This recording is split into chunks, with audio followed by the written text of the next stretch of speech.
ഈ മണ്ണടിച്ചിൽ ഉണ്ടായത്. ഇപ്പോൾ അങ്ങോട്ട് പോകാൻ വലിയ പ്രയാസമാണല്ലേ?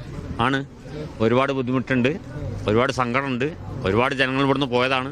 ഇതിനെക്കാട്ടി മുന്നേ 18-19 പ്രളയത്തിലും ഇതിലൊക്കെ സംഭവിച്ചാണ്. ഇപ്പൊ നടക്കുന്ന സംഭവങ്ങൾ തന്നെ മൊത്തത്തിൽ ദുരന്തം തന്നെയാണ് നമ്മുടെ നാട്. ഇപ്പൊ അങ്ങോട്ടും ഇങ്ങോട്ടുള്ള പോയി വരവ് വലിയ പ്രയാസമായിരിക്കും. ഒരുപാട് ബുദ്ധിമുട്ടാണ്. കാര്യം വെച്ചാൽ ഇപ്പൊ ഇവിടുന്ന് മേപ്പാടിന്ന് 13 കിലോമീറ്ററാണ് ചൂരൽമല. ഈ ഇത്രയും കിലോമീറ്ററിന് ഇടയ്ക്ക് ഒരുപാട് ആൾക്കാർ, അമ്മമാരും പെങ്ങന്മാരുമായിട്ട് ഒരുപാട് ആൾക്കാർ ദുഃഖങ്ങൾ അനുഭവിക്കുന്നുണ്ട്, ഒരുപാട് വിഷമങ്ങളുണ്ട്.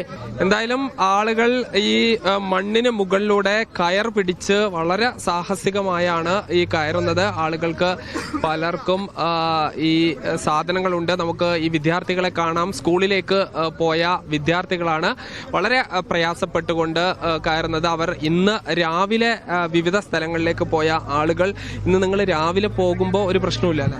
ഇല്ല, പ്രശ്നമില്ലായിരുന്നു. ഞങ്ങൾ പോയിട്ട് തിരിച്ചു വരുമ്പോഴാണ് അറിഞ്ഞത് അങ്ങനെ സംഭവം ഉണ്ടായി. ഈ കേറി എത്ര ദൂരം നടക്കണം? ഞങ്ങൾക്ക് കുറച്ച് പോയാൽ മതി. ഇവിടെയാണ്. ഇതാണ് ഇന്ന് രാവിലെ ഈ വിവിധ ജോലികൾക്കായി വിദ്യാലയങ്ങൾക്കായി പോയ ആളുകൾക്കൊന്നും തന്നെ ഒരു പ്രശ്നങ്ങൾ ഉണ്ടായിരുന്നില്ല. അവർക്ക് ഇന്ന് ഈ രീതിയിൽ മറുകര കടക്കാൻ കഴിയുമെന്ന് പ്രതീക്ഷിച്ചില്ല. വളരെ സാഹസികമായി നാട്ടുകാരും സന്നദ്ധ പ്രവർത്തകരും അതോടൊപ്പം തന്നെ വിവിധ സേനാ വിഭാഗങ്ങളും എല്ലാം തന്നെ നടത്തിയ പ്രവർത്തനത്തിന്റെ ഭാഗമായാണ് ഇത്രയും മണ്ണ് നീക്കം ചെയ്യാൻ കഴിഞ്ഞത്.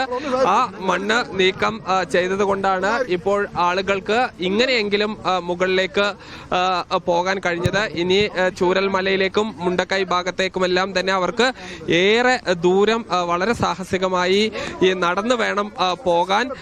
അങ്ങോട്ട് പോകുന്ന ആളുകൾക്ക് ഇനി ചെറിയ കുട്ടികൾ അടക്കമുള്ള ആളുകളെ വളരെ പ്രയാസപ്പെട്ട് വേണം ഈ രീതിയിൽ മണ്ണിന് മുകളിലൂടെ കയറ്റാൻ. ഇന്ന് മണിക്കൂറുകൾ കൊണ്ടാണ് ഈ സംഭവങ്ങളെല്ലാം തന്നെ ഉണ്ടാകുന്നത്. രാവിലെ സ്കൂൾ ബസ്സിലും മറ്റും പോയ കുട്ടികൾ ഒരിക്കലും ഇത് പ്രതീക്ഷിച്ചിട്ടുണ്ടാവില്ല. ഇത്രയും വലിയ ഒരു ദുരന്തം.